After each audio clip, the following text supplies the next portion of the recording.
कैसे हो गया ये सब कुछ? वो ठीक तो है? आप शांत हो जी, जरा मेरे साथ आइए।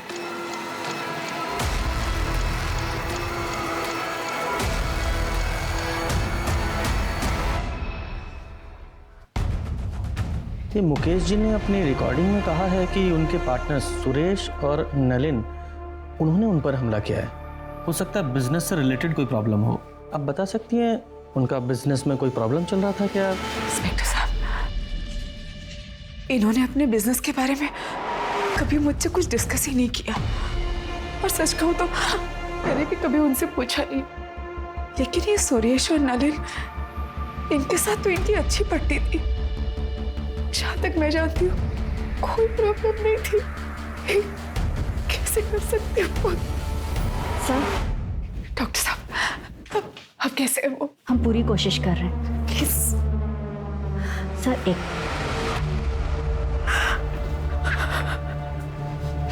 ये सब क्या हो गया? सर, पेशेंट की कंडीशन काफ़ी क्रिटिकल है, बचने के चांसेस बहुत कम है। अगर आपको स्टेटमेंट लेनी है तो आप बात कर लीजिए। Thank you doctor. Mukesh ji, ये देखिए, ये रिकॉर्डिंग देखिए। आप बिना प्रेशर लिए सिर्फ इशारे में बताइए, क्या ये स्टेटमेंट आपने रिकॉर्ड किया अपनी मर्जी से?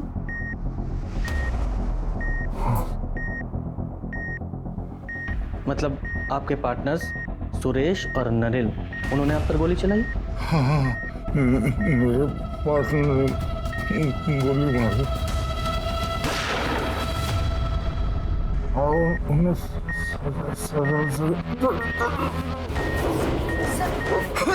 आप बाहर जाइए। नर्स, बैग नीचे करो।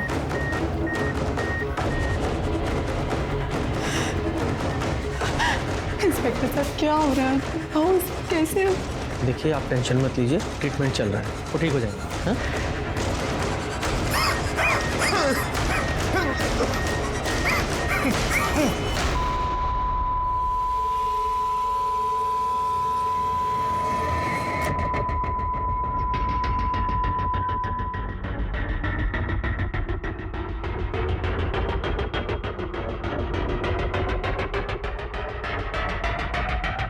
I'm sorry, he's no more.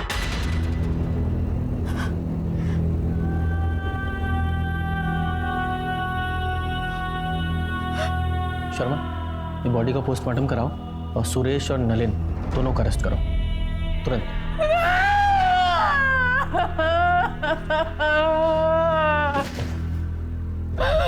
कैसे जा सकते हो?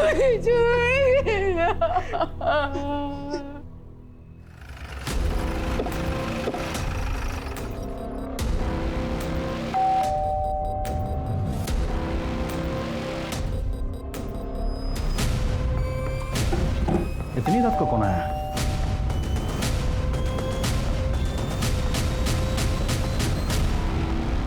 सुरेश गुप्ता। जी, मैं ही सुरेश गुप्ता हूँ। और बात क्या है? हम आपको अरेस्ट करने आए हैं। घर की तलाशी लो। अरे एक मिनट, अरेस्ट इसलिए? मुकेश अग्रवाल के कत्ल के जुर्म में। क्या? मुकेश का मर्डर? हाँ, अभी कुछ देर पहले ही मुकेश का मर्डर हुआ है MG रोड। मरने से पहले उसने तुम्हारा और सुरेश गुप्ता का नाम लिया। गुप्ता, पूरा घर चेक करो। मैडम। सर, आपको कोई गलतफहमी हुई है। मेरे पति मुकेश जी को सपने में भी कोई नुकसान नहीं पहुंचा सकते हैं। आपके पास इसके अलावा कोई प्रूफ है कि मेरे पापा ने किया है? आप वारंट लेके आइए। हमें हमारा काम पता है, इन्वेस्टिगेशन के बीच में बाधा मत डाली। मैडम, पूरे घर की तलाशी ली, कुछ नहीं मिला, और घर में दूसरा कोई है भी नहीं। फैमिली कहाँ है तुम्हारी? मैं बैचलर हूँ, इसलिए अकेला रहता हूँ। चलो। क्या कर रही है? सर रुकिए सर।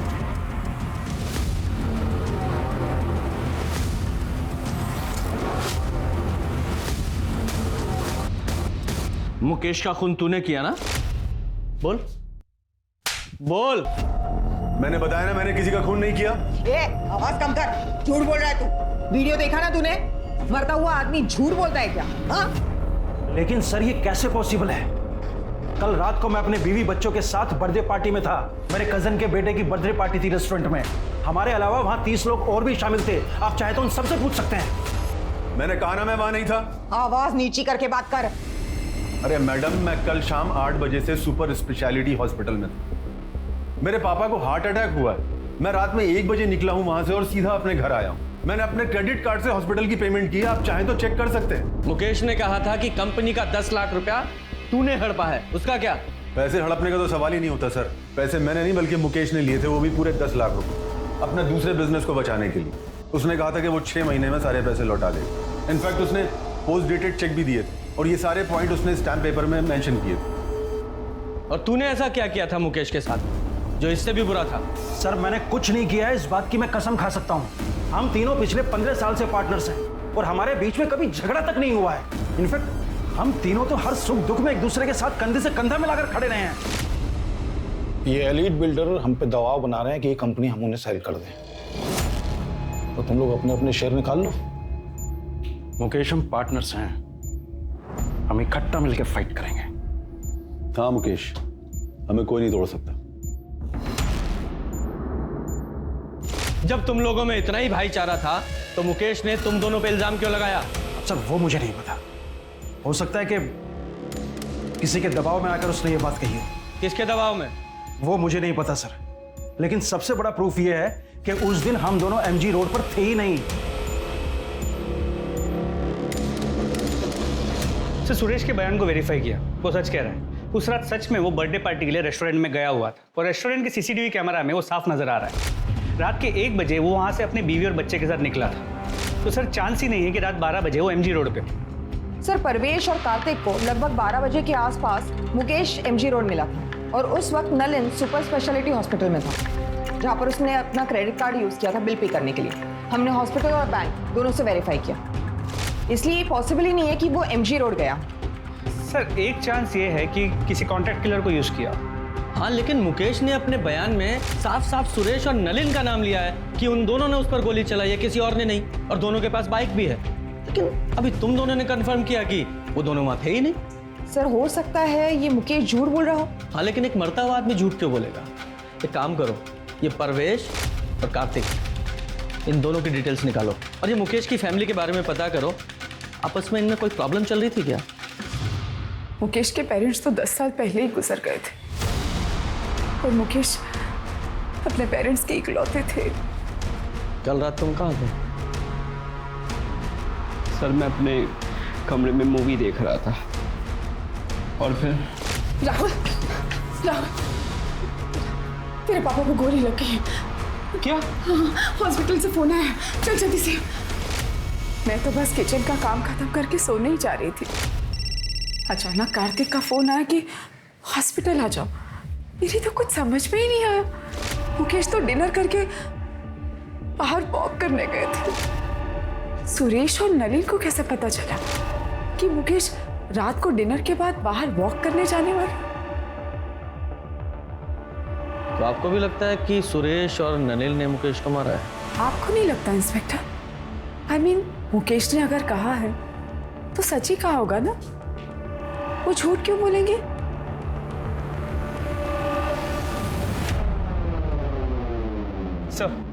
सर पोस्टमार्टम रिपोर्ट के हिसाब से मुकेश की मौत एक्सेसिव ब्लीडिंग की वजह से हुई है। सर करीब 10 फीट की दूरी से मुकेश के कंधे पे गोली चलाई गई, तो गोली की ट्रेजेक्टरी नीचे से ऊपर की तरफ है।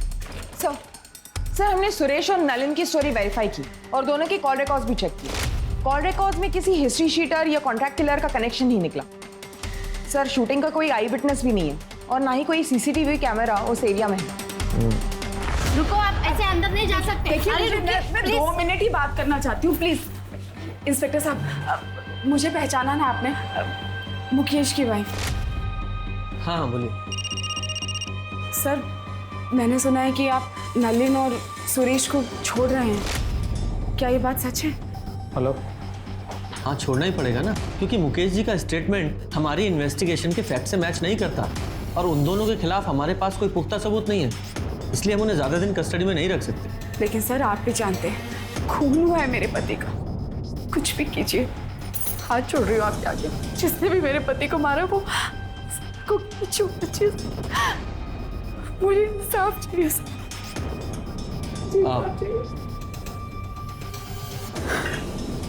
आप बिल्कुल चिंता मत कीजिए, जैसे ही कोई प्रोग्रेस होगी हम आपको इन्फॉर्म करेंगे।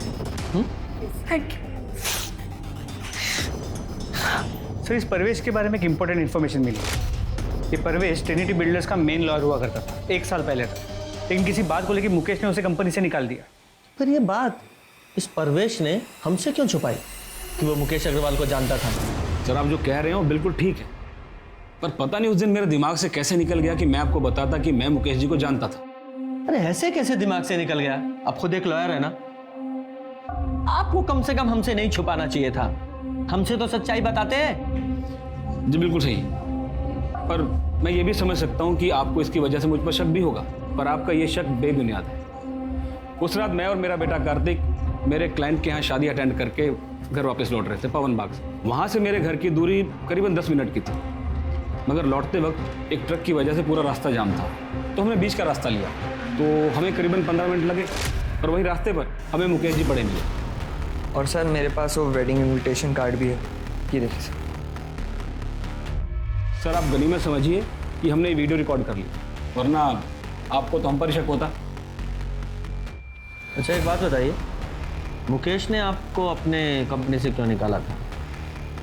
एक्चुअली सर एक डिस्प्यूटेड लैंड था जिस पर 5-6 अलग अलग पार्टीज का हक। मुकेश जी चाहते थे कि मैं इलीगली वो ज़मीन उनके नाम पर करवा दूँ। अरे वो 5-6 लोग हैं, लोअर मिडिल क्लास, उन्हें डरा धमका के भगा दूंगा मैं, वो अपना क्लेम वापस कर लेंगे, तो मैंने उसे तैयार करो।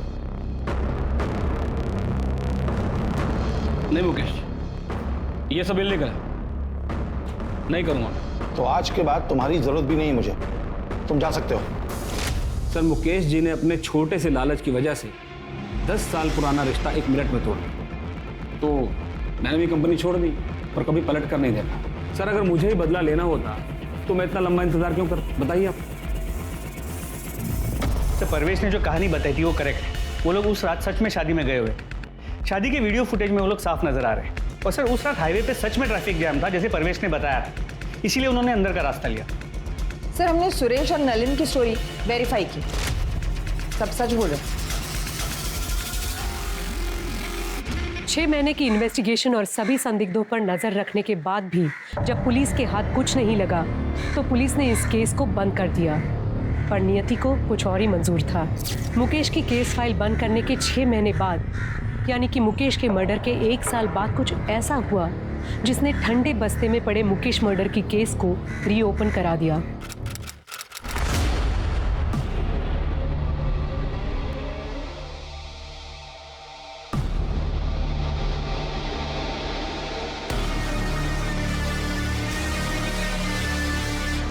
Hello police station.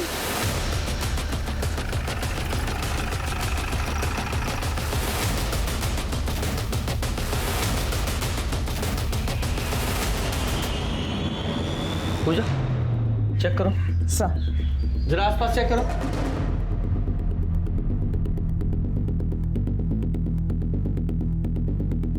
ये 2 बुलेट शेल हैं, इन्हें एविडेंस बैग में डालो।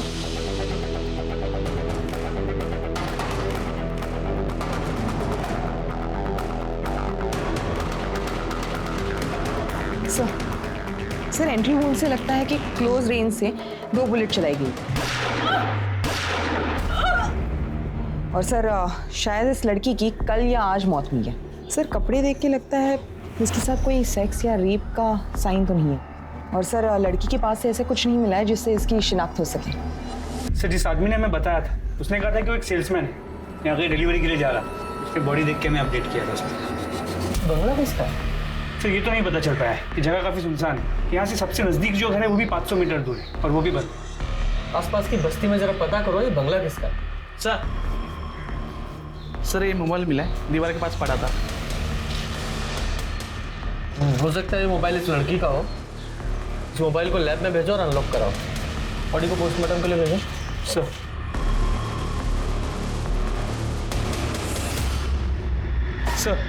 सर जिस लड़की की बॉडी हमें मिली थी उसका नाम साक्षी व्यास है, और ये फ़ोन जो उस बंगले में मिला था अनलॉक हो गया। ये फ़ोन उसी का है। सर कॉन्टैक्ट लिस्ट में नाम देखिए। 3+ builders office, Mukesh Agrawal sir, Suresh Gupta sir, Nalin Sukhane, Mukesh Agrawal murder case? हाँ सर, और जिस बंगलों में हमें साक्षी व्यास की बॉडी मिली वो भी 3+ बिल्डर्स के नाम पर ही रजिस्टर्ड है।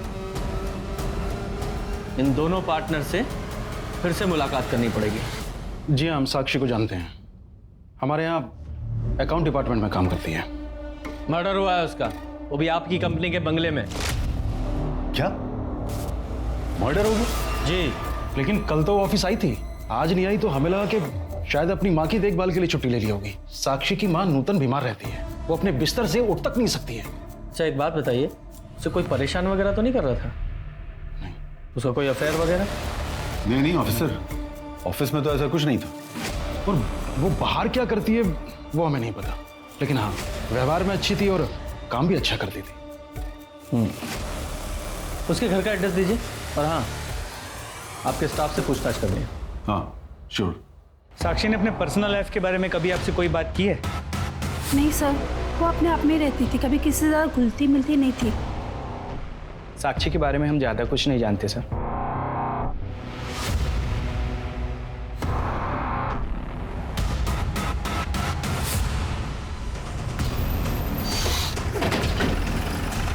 सही है ना?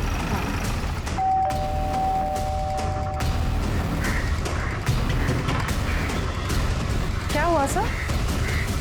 वो हमें साक्षी की माँ से मिलना है। नूतन जी तो बिस्तर पे है और उनकी बेटी साक्षी ऑफिस में होगी। क्या बात है इंस्पेक्टर? साक्षी का मर्डर हुआ। क्या? हे भगवान, नूतन जी का क्या होगा? साक्षी तो कितनी प्यारी बेटी थी। मेरे पास इमरजेंसी चाबी उन लोगों ने देके रखी है, मैं अभी लेके आती हूँ।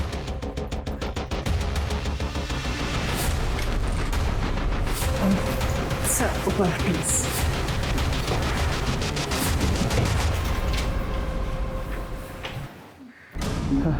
गुप्ता, डॉक्टर को फोन करो। सर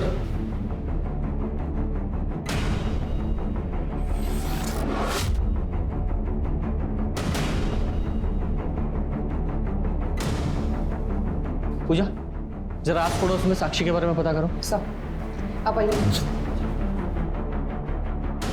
हाँ जी, आप ठीक है? पानी पियेंगे?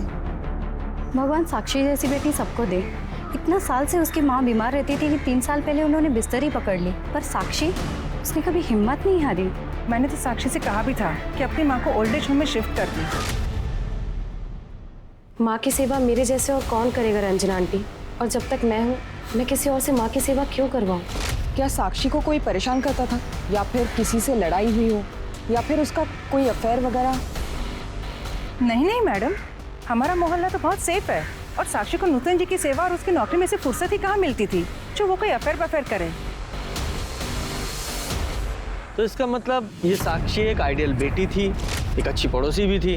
हाँ सर, मेरी राजीव सर से भी बात हुई। उन्होंने कहा कि साक्षी ऑफिस में भी बहुत अच्छे से काम करती है। सर लेकिन अजीब बात यह है कि साक्षी के ऑफिस में साक्षी के बारे में किसी को कुछ भी नहीं पता, और उससे अजीब बात यह है कि साक्षी के बैंक अकाउंट में कभी भी 3+ बिल्डर्स से कोई पेमेंट रिफ्लेक्ट नहीं हो रही। हाँ लेकिन हमने जब बैंक स्टेटमेंट चेक किया तो एक पेमेंट आई थी जो मैटरनिटी क्लिनिक को की गई थी। जरा पता करो ये पेमेंट क्यों की गई थी। जी मैम, 2 महीने पहले साक्षी व्यास ने यहाँ पे अबॉर्शन करवाया था। कंसर्न किसने दिया था? उसकी मदर नूतन व्यास, जो उसको यहाँ पे अबॉर्शन के लिए लेके आई थी। सर मैंने हॉस्पिटल का सीसीटीवी फुटेज चेक किया।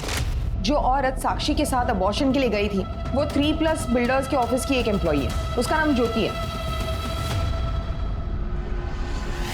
ये तुम लोगों की कंपनी में चल क्या रहा है? साक्षी एम्प्लॉय थी ना आपकी, फिर उसके बैंक अकाउंट में एक भी सैलरी डिपॉजिट क्यों नहीं हुई? आप सही कह रहे हैं सर, हमारे पास उसकी सैलरी का कोई रिकॉर्ड नहीं है, क्योंकि उसे सारी पेमेंट कैश में होती थी। क्यों? क्योंकि साक्षी का पूरा पैसा उसकी माँ की दवाइयों और उसके इलाज में जाता था। तो उससे क्या? वो इसलिए कि साक्षी नहीं चाहती थी कि उसकी सैलरी का एक भी पैसा टैक्स में कटे। अच्छा, कमाल की कंपनी चला रहे हैं आप लोग। मतलब एक एम्प्लॉय के लिए सारी कंपनी के रूल आप ताक पर रख देंगे। आइए, ये आप ही के एम्प्लॉय है ना? ये मोहतरमा साक्षी के साथ हॉस्पिटल गई थी उसकी माँ बनके, उसका अबॉर्शन कराने के लिए, जबकि साक्षी का कोई बॉयफ्रेंड तक नहीं है। सीधे सीधे और साफ साफ बताइए ये चल क्या रहा है आप लोगों की कंपनी में? बोलिए। सर, एक दिन छुट्टी वाले दिन हम दोनों किसी काम से ऑफिस आए थे, तो हमने देखा कि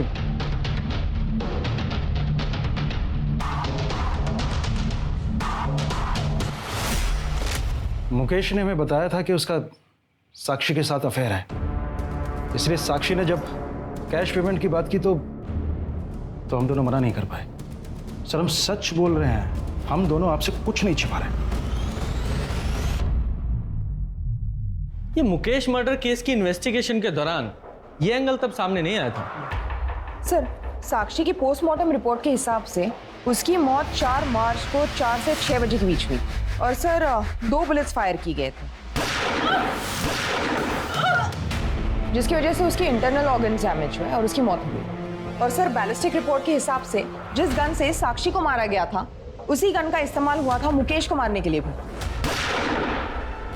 मतलब साफ है कि साक्षी और मुकेश मर्डर केस आपस में कनेक्टेड हैं। हमारे पास जितने भी एविडेंस है मुकेश मर्डर केस के वो सारे इकट्ठा करो। हम मुकेश मर्डर केस को रीओपन करने के लिए कोर्ट में एप्लीकेशन दे रहे हैं। सर,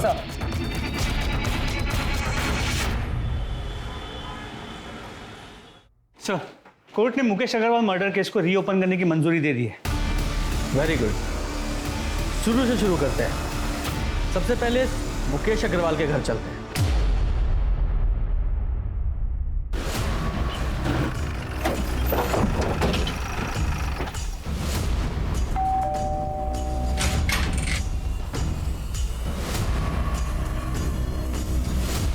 अलका अग्रवाल से मिला? नहीं है, बाहर गई है। तुम कौन हो? नीति अग्रवाल, मुकेश अग्रवाल की बेटी। लीजिए, आ गई आपकी अलका मैडम।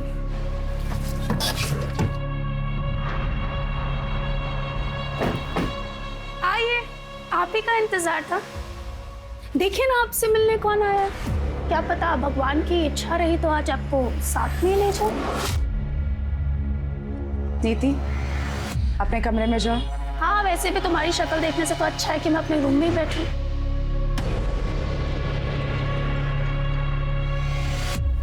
इंस्पेक्टर साहब, नीति के बिहेवियर के लिए मैं आपसे माफ़ी चाहती हूँ।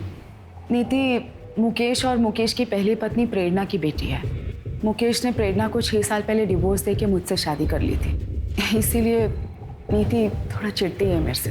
तो फिर ये राहुल तो 22 साल का है। दरअसल मुकेश और मेरे रिलेशन के बारे में हमने प्रेरणा को कभी कुछ नहीं बताया था, लेकिन 6 साल पहले प्रेरणा को हमारे रिलेशनशिप के बारे में पता चल गया और प्रेरणा ने मुकेश से डिवोर्स ले लिया। उसके बाद डिवोर्स देकर वो नीति को भी यतीम बनाकर जाने कहाँ चली गई। और नीति उस वक्त वो सिर्फ 20 साल की थी और उसे ये लगता था कि उसके पेरेंट्स के डिवोर्स का सबसे बड़ा कारण मैं ही हूँ। और नीति भी इस सदमे को बर्दाश्त नहीं कर पाई और ड्रग्स में फंसती चली गई। मुकेश की पहली पत्नी प्रेरणा, वो कहाँ है? उसके बारे में मुझे कुछ नहीं पता। हाँ, इतना कह सकती हूँ कि जब तक मुकेश जिंदा थे वो हर महीने प्रेरणा को कुछ पैसे भेजा करते थे। तो मुकेश का अफेयर तो उसकी कंपनी के अकाउंटेंट साक्षी के साथ भी था, उसका भी ख्याल रखते थे वो। साक्षी? कौन साक्षी? माफ कीजिए, मैंने तो ये नाम कभी सुना ही नहीं है। मैं नहीं जानती इस लड़की को कौन है ये। झूठ क्यों बोल रही है? सबको पता है कि मेरा बाप कितना घटिया और कितना गिरा हुआ इंसान। निधि, तू चुप कर। सर, मेरे बाप ने पहले इस कमीनी के लिए मेरी माँ को छोड़ा और फिर तीसरा अफेयर चलाया साक्षी के साथ, और जैसे ही इसको पता चला इसने। खबरदार जो मुझसे झूठ खाता, सब समझ में आ रहा है मुझे। कौन है ये साक्षी? उसी की वजह से आजकल संडे को भी आपको ऑफिस में काम आ जाता है। ऑफिस में वर्कलोड है तो काम करूंगा ना। झूठ मत बोलिए मुझसे। यही एक्सक्यूजेस तुम प्रेरणा को दिया करते थे मेरे लिए। आज वही झूठ आप साक्षी के लिए मुझे बोल रहे हो। आप साक्षी, ऐसा कुछ भी नहीं हुआ था। तो जाने नशे में क्या क्या इमेजिन करती रहती है। और सच तो ये है कि ये तो हमेशा यही चाहती थी कि हम लोगों में हमेशा झगड़े होते रहे। झूठ बोलना बंद करो। सर, अगर आपको मेरी बात पे यकीन नहीं है ना, तो राहुल से पूछ लीजिए। नीति, क्यों मेरा घर बर्बाद करने पे तुली पड़ी है तू? घर बर्बाद मैंने किया या तूने हमारा घर बर्बाद किया?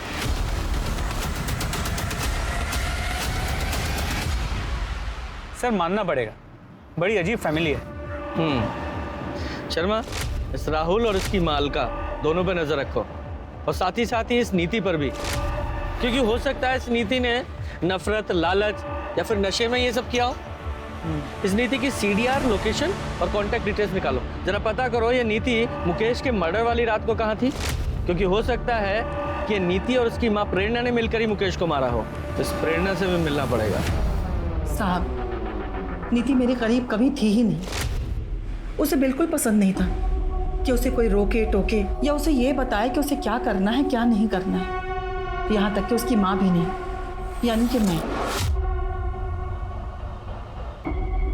जब मुकेश ने मुझे छोड़ा तो नीति के इसी बिहेवियर के कारण मुझे नीति को छोड़ना बहुत आसान हो गया था। आपको मुकेश अग्रवाल के मर्डर के बारे में पता है? साहब, ये कैसी बातें कर रहे हैं आप? ऑफ कोर्स पता था। मुकेश की मौत की खबर महीनों तक टीवी पे चली थी, और मेरे लिए तो मुकेश उसी दिन मर गया था जिस दिन उसने अलका के लिए मुझे छोड़ा था। लेकिन साहब, मैंने मुकेश को एक ही शर्त पर डिवोर्स दिया था कि नीति की जिम्मेदारी अब उसकी जिम्मेदारी रहेगी। पर आज मैं एक बिजनेसमैन करण शर्मा की पत्नी हूँ। मैं अपने पास्ट को भूल चुकी हूँ साहब। मेरे पास्ट से मुझे कोई लेना देना नहीं है। मुकेश और साक्षी के कत्ल में एक ही माउजर गन का इस्तेमाल हुआ था, तो क्या मुकेश और साक्षी का कातिल एक ही था या फिर दो अलग अलग लोगों ने कत्ल किया था? और अगर ऐसा था तो फिर दो अलग कातिल एक ही हथियार कैसे इस्तेमाल कर सकते हैं? पुलिस के सामने जो तथ्य आ रहे थे उनसे साफ पता चल रहा था कि मुकेश एक दोगले किस्म का आदमी था और उसका कैरेक्टर भी साफ नहीं था। वही तथ्यों से लग रहा था कि साक्षी एक विक्टिम है जिसके साथ गलत हुआ। सर, साक्षी को मारने का मोटिव अलका के बेटे राहुल के पास था, लेकिन साक्षी और राहुल के बीच में कांटेक्ट हुआ हो ऐसा कोई लीड हमें मिला नहीं। नीति के कांटेक्ट लिस्ट में ज़्यादातर नंबर्स ड्रग पेडलर्स के। हमें ऐसा लगा कि शायद नीति ने उनका इस्तेमाल किया होगा मुकेश को मारने के लिए, लेकिन ऐसा भी कोई सबूत नहीं मिला। और ये सुरेश और नलिन, इनका क्या? नहीं सर, साक्षी के मर्डर के वक्त इन दोनों की मोबाइल की लोकेशन बंगले के पास की नहीं थी। सर, कहीं एक केस मुकेश मर्डर केस की तरह ठंडा ना पड़ जाए। सर, बंगले के पास वाले घर में एक विधवा रहती है, नारायणी। उसने पहले भी एक दो बार साक्षी को उस बंगले में आते हुए देखा था उसके बॉयफ्रेंड के साथ। नारायणी का कहना है कि लड़के की और साक्षी की उम्र लगभग बराबर की होगी, लेकिन वो कह रही थी कि दोनों में बहुत झगड़े होते हैं और शायद 4 तारीख को जिस दिन साक्षी का मर्डर हुआ उस दिन भी उनकी लड़ाई हुई होगी। बेहतर होगा कि तुम ये जॉब छोड़ दो। और छोड़ दो क्या, तुम्हें ये जॉब छोड़ना ही पड़ेगा। मैं नहीं छोड़ूंगी, तुम्हें जो करना है तुम कर लो। तुम ये बिल्कुल अच्छा नहीं कर रही हो। आजकल के बच्चे कितने लड़ते हैं। कहीं ये लव एंगल तो नहीं है? नारायणी ने उस लड़के की शक्ल देखी थी? हाँ सर। स्केच बनवाओ सर। और शर्मा, तुम साक्षी के कॉल रिकॉर्ड चेक करो, उसमें पता करने की कोशिश करो ये साक्षी किसी लड़के के रेगुलर टच में थी क्या? Sir, excuse me. हेलो, ठीक है सर, नूतन व्यास को होश आ गया है, मुझसे बात कर सकते हैं। Very good.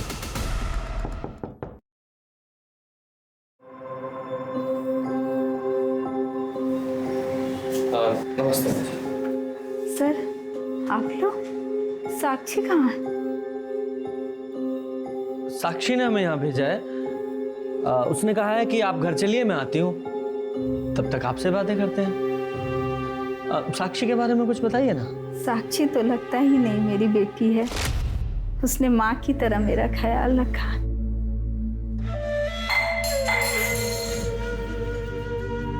माँ, आप क्यों परेशान हो रहे हो? मुझे बोल दिया होता। ऐसा लगता है मैंने नहीं, उसने मेरी परवरिश की। उसने मुझे कभी अकेला नहीं छोड़ा। उसके रहते मुझे अपने स्वर्गवास पति की कभी याद नहीं।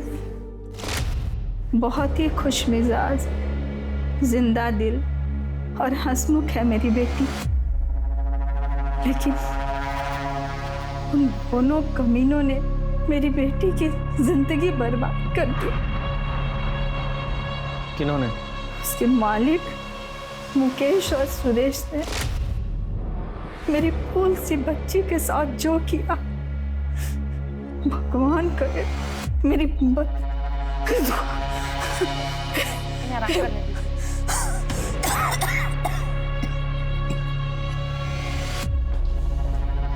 शर्मा, इस सुरेश को अरेस्ट करने की तैयारी करो।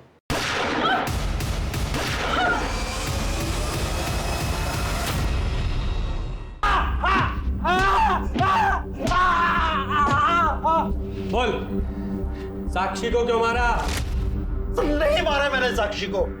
ये ऐसे नहीं बताएगा, जरा इसकी और खातिरदारी करो तब बताएगा। नहीं सर, मैं मानता हूँ कि उस दिन जब मैंने साक्षी और मुकेश को साथ में देखा था तो मेरी नीयत खराब हो गई थी। बस मुझे लगा जब वो मुकेश के साथ सो सकती है तो फिर मेरे साथ क्यों नहीं। इसलिए एक दिन मैंने उसे किसी काम में उलझाए रखा, और जब सब ऑफिस से चले गए और उसके और मेरे अलावा ऑफिस में कोई नहीं बचा, तब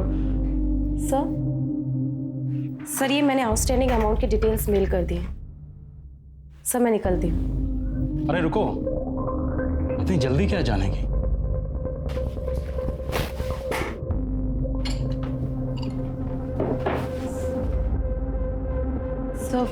सर मैं ड्रिंक नहीं करती। लेकिन खुश तो करती हूँ ना। आज रात मुझे खुश कर दो। क्या कहती है? ज्यादा ना सती सावित्री बनने की जरूरत नहीं है। मैं और नवीन तुम्हारे और मुकेश के बारे में सब कुछ जानते हैं। और सोचो, मुकेश की वाइफ को पता चल गया तो तुम्हारा क्या होगा? मुकेश तुम्हें धक्के मार के निकाल देगा। फिर तुम्हारी माँ का क्या होगा?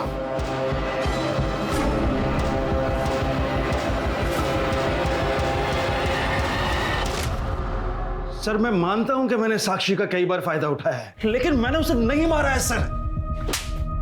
एक मजबूर लड़की को उसकी माँ की बीमारी का बहाना बनाकर तूने ब्लैकमेल किया। भले ही ये कंफर्म नहीं हुआ है कि साक्षी को तूने नहीं मारा, लेकिन ये कंफर्म है तूने उसे एक्सप्लॉइट किया। यही रखो इसे।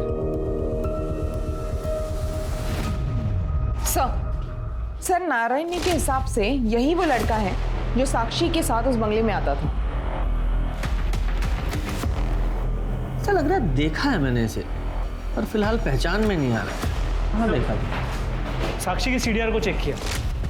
सुरेश के बेटे आर्यन और साक्षी के बीच कई बार बात हुई। और सबसे इंपॉर्टेंट बात यह है कि साक्षी के मर्डर वाले दिन भी आर्यन ने साक्षी को फोन किया था। यस,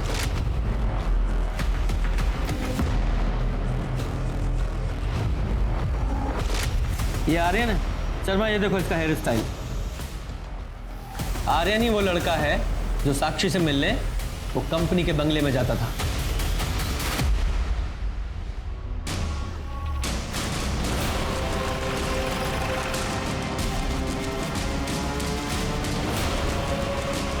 एक सेकेंड, पापा ऑफिस में नहीं है और ना ही नलिन अंकल। तेरे पापा तो ऑलरेडी हमारे मेहमान हैं, और अच्छा है नलिन में यहाँ नहीं है, क्योंकि तेरे से सवाल करते तो खामा-खा अड़ंगा लगाता।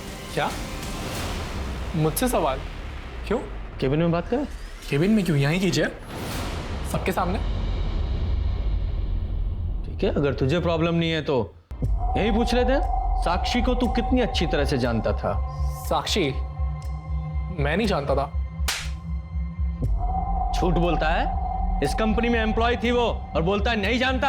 हाँ मतलब मैं उसे एम्प्लॉय की तरह जानता हूँ, बट पर्सनली नहीं। तो फिर कंपनी के बंगले में उससे क्यों मिलने जाता था? एक सेकेंड, क्या बोले जा रहे हैं आप? कुछ ही मत बोलिए आप। कुछ भी नहीं बोल रहा हूँ। आई विटनेस है हमारे पास, जिसने तुझे और साक्षी को उस बंगले में कई बार देखा था। 4 मार्च को जिस दिन साक्षी का मर्डर हुआ, तेरे फोन की लोकेशन उसी बंगले के पास की है। बोल, क्यों मारा साक्षी को? क्यों मारा?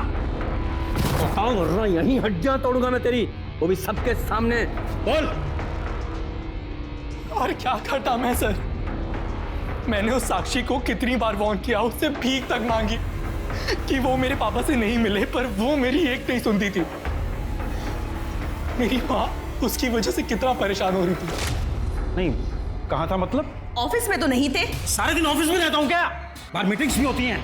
हाँ, ऑफिस में साक्षी के साथ मीटिंग के लिए जगह नहीं मिलती तो बाहर मीटिंग करते हो। पापा, मेरे मामलों से ना दूर रहे।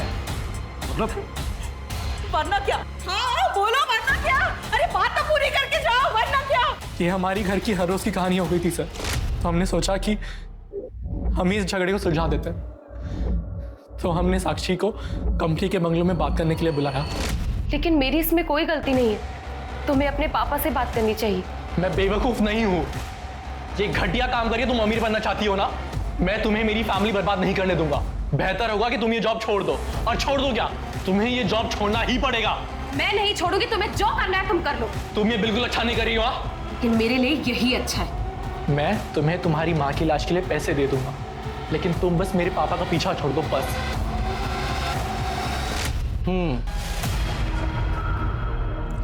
तो उस बंगले के पास में रहने वाली नारायणी को लगा कि तुम दोनों की लड़ाई दो प्यार करने वालों की नोकझोंक है, और तुम दोनों की आपस में लड़ाई हुई थी ना। साक्षी को मुझ पर विश्वास नहीं था। उसे लगता था कि मैं अपना प्रॉमिस नहीं निभाऊंगा, इसलिए उसने पापा से मिलना बंद नहीं किया। दिन पे दिन मेरे घर के हालात और खराब होते जा रहे थे। तो फाइनली मैंने गन का सहारा लिया। गन कहां से मिली? पापा की कार की सीट से। मुकेश अंकल की मौत के अगले दिन जब मैं हर रोज की तरह जॉगिंग पे जा रहा था,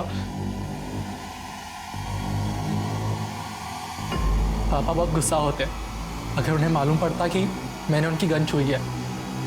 इसलिए मैंने सोचा कि मैं उन्हें बताऊंगा ही नहीं। इसलिए पापा के डर से मैंने उस गन को सेफ जगह छुपा दिया।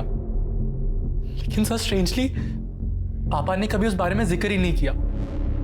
कभी कभी तो मेरा मन करता था कि मैं पापा को ही मार दूं मैं, लेकिन पापा को मार के मेरी माँ को विधवा बना के सर मेरी प्रॉब्लम सॉल्व नहीं होती। तो मैंने फाइनली सोचा कि मैं एक आखिरी बार साक्षी को मिलता हूँ, और हम फाइनली 4 मार्च को 6 बजे मिले। मैं अंदर नहीं जाऊंगी, तुम्हें जो बोलना है यही बोलो, और मैं इस जगह दोबारा नहीं आऊंगी। ठीक है, तो इसे मेरी फाइनल वार्निंग समझ ले और मेरे बाप से मिलना छोड़ दे। तो तू अपने बाप से क्यों नहीं बोलता कि वो मेरा इस्तेमाल करना छोड़ दे? मैं नहीं बोल सकती क्योंकि वो मेरी जरूरतें पूरी करता है और मैं उसकी। चुप हो जा, झूठ बोल रही है तू। तूने फंसाया मेरे बाप को, पैसों की भूखी है तू। तो अपने बाप से जाकर पूछना, हो सकता है तेरी माँ को ऐसे ही फंसा के लेकर आया हो, जबरदस्ती शादी की हो, और तेरी माँ ने भी उसके साथ पैसों के लिए शादी की हो, है ना?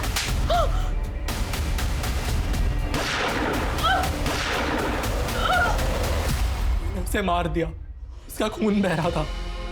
मैं काफी घबरा गया था सर। घबराहट के मारे मैंने उसका फोन दीवार पर फेंक दिया, ये सोचकर कि वो टूट जाएगा। उसके बाद मैंने उसका पर्स लिया और अपने कूड़ेदान में डाल दिया। मैं समझ नहीं सका कि मैं बॉडी के साथ क्या करूं। सर मैं किसी गन के बारे में कुछ नहीं जानता हूं, मेरे पास कोई गन नहीं है। झूठ मत बोल, तेरे बेटों को तेरी गन तेरी कार में से मिली थी, और फॉरेंसिक से ये साबित हो चुका है कि वो वही गन थी जिससे मुकेश को मारा गया था। अब झूठ मत बोल और सच बता। मैं सच बोल रहा हूं सर, मुझे नहीं पता कि मेरी कार में गन कहां से आई। सर अगर आप मुझे मारना चाहते हैं तो मार दीजिए, लेकिन मैं सच कह रहा हूं, मुझे नहीं पता कि गन कहां से आई।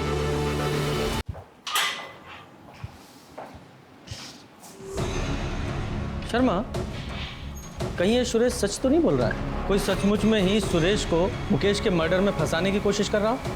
सर जब ऑफिस में पूछताछ की थी तो वहाँ के लोगों ने कहा था कि ऑफिस की कार तीनों पार्टनर्स यूज करते हैं, और एक एक्स्ट्रा चाबी ऑफिस में भी होती है। हाँ, तो ऐसा हो सकता है ना कि या तो कातिल इन तीनों पार्टनर्स की फैमिली में से ही कोई है, या फिर इनके अलावा कोई ऐसा आदमी जिसकी पहुंच उन चाबियों तक थी। उसने मुकेश का मर्डर किया और गन इस सुरेश की कार में प्लांट कर दी। कौन हो सकता है ऐसा? पुलिस ने साक्षी के कातिल को ढूंढ लिया था। आर्यन ने साक्षी का कत्ल किया था अपनी माँ की खुशियाँ वापस लौटाने के लिए, बिना ये सोचे कि इस कदम से उसने अपने परिवार को बर्बाद कर दिया था। पर सवाल अभी भी वही था कि मुकेश का कातिल कौन है। पुलिस की हर संभव कोशिश एक डेड एंड पर जाकर रुक जाती थी। इसलिए पुलिस ने एक बार फिर सब कुछ शुरू से शुरू करने का सोचा, और तब कुछ ऐसे तथ्य सामने आए जिसे पुलिस ने पहली बार गलती से नजरअंदाज कर दिए थे। इसमें साफ साफ तो लिखा है कि मुकेश अग्रवाल को जो गोली मारी गई वो सीधी नहीं बल्कि नीचे से ऊपर की तरफ। इतनी बड़ी भूल हमसे हुई कैसे? सर ये बात तो मैंने आपको बताई थी, इसमें भूल कैसे? भूल यही है कि हमने इतनी इंपॉर्टेंट इंफॉर्मेशन को नजरअंदाज किया है। मतलब मैं तुम्हें समझाता हूँ। मुकेश अग्रवाल की हाइट 6 फीट की थी और पोस्टमार्टम रिपोर्ट के हिसाब से उसे लगभग 10 फीट दूर से गोली मारी गई और गोली की ट्रैजेक्टरी नीचे से ऊपर की तरफ थी। जनरली लोग जब शूट करते हैं तो वो चेस्ट पे निशाना लगाते हैं, लेकिन मुकेश को गोली शोल्डर पे लगी। इसका मतलब वो कोई प्रोफेशनल शूटर नहीं था जो सिर्फ 10 फीट की दूरी से सही निशाना नहीं लगा पाया। शर्मा, जरा शोल्डर को एम करो और शूट करो।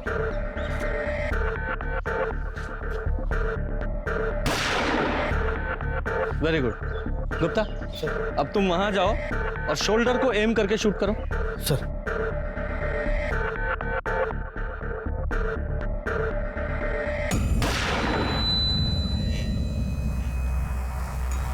करेक्ट। शर्मा, जरा इधर आओ। ये देखो, ये वो टारगेट है जो तुम्हारी बुलेट से हिट हुआ। वो एकदम सीधी बॉडी के पार हुई है और गुप्ता ने जो शोल्डर पे गोली शूट की उसकी ट्रेजेक्टरी नीचे से ऊपर की तरफ। मतलब जिसने भी शूट किया है उसकी हाइट मुकेश की हाइट से काफी कम थी। गुप्ता, तुम्हारी हाइट कितनी है? सर मेरे 5'8". 5 फुट 8 इंच। शर्मा, हमारे सस्पेक्ट्स में से किसकी हाइट 5 फुट 8 इंच की है? जरा पता लगाओ। सर,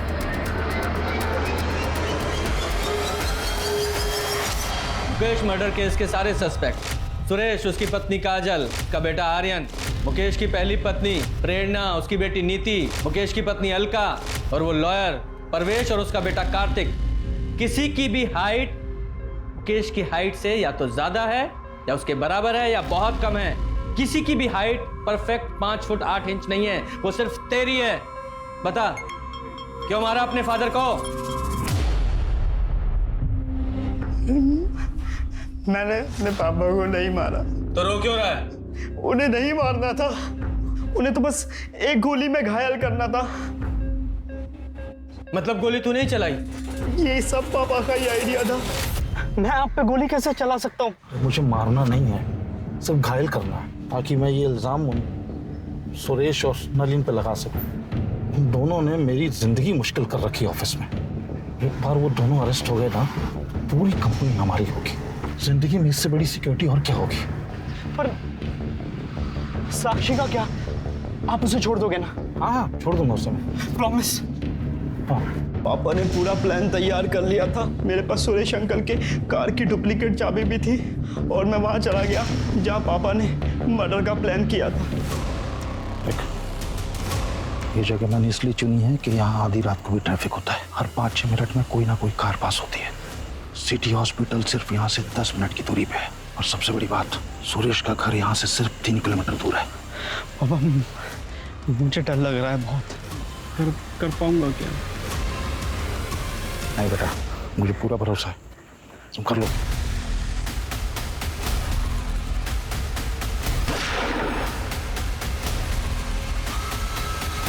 पापा,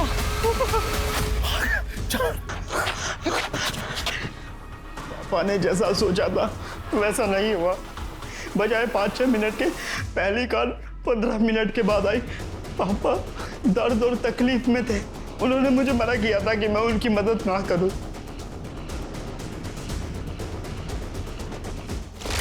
तो तेरे पापा मुकेश को कैसे पता था कि सुरेश की कार वहां खड़ी है? पापा को पता था कि सुरेश अंकल पार्टी जा रहे हैं और वो पार्टी जाकर जरूर ड्रिंक करेंगे, और सुरेश अंकल जब ड्रिंक करते तो अपनी गाड़ी नहीं चलाते। ये मुकेश का लालच ही था जिसने उसकी सोच पे पर्दा डाल दिया था। मुकेश का कातिल खुद मुकेश ही था। मुकेश ने प्लान तो अच्छा बनाया था, पर 10 मिनट की देरी ने उसकी जान ले ली और फिर शूटिंग एक एक्सीडेंटल मर्डर बन गया। पुलिस ने राहुल को अपने पिता के प्लान में साथ देने और फिर शूटिंग के लिए गिरफ्तार किया। मुकेश के प्लान ने बहुत सारे लोगों की जिंदगियां बर्बाद कर दी। अगर पुलिस से इन्वेस्टिगेशन में चूक नहीं हुई होती तो ये केस शायद पहले ही सॉल्व हो जाता, लेकिन इस केस की नियति कुछ और थी। और 1 साल बाद एक और खून होने के बाद पुलिस को न सिर्फ दोनों कत्ल में माउजर गन का कनेक्शन मिला, बल्कि ये केस भी उसके अंजाम तक पहुंचा। लालच बुरी बला है, संतुष्ट जीवन ही सुखी जीवन का मूल मंत्र है। अब मैं सोनाली कुलकर्णी आपसे विदा लेती हूँ। कल फिर मिलेंगे क्राइम पेट्रोल सतर्क जस्टिस रीलोडेड के इस नए अध्याय के साथ। तब तक सुरक्षित रहें, सतर्क रहें और अपने परिवार का ख्याल रखें। देखते रहिए क्राइम पेट्रोल सतर्क।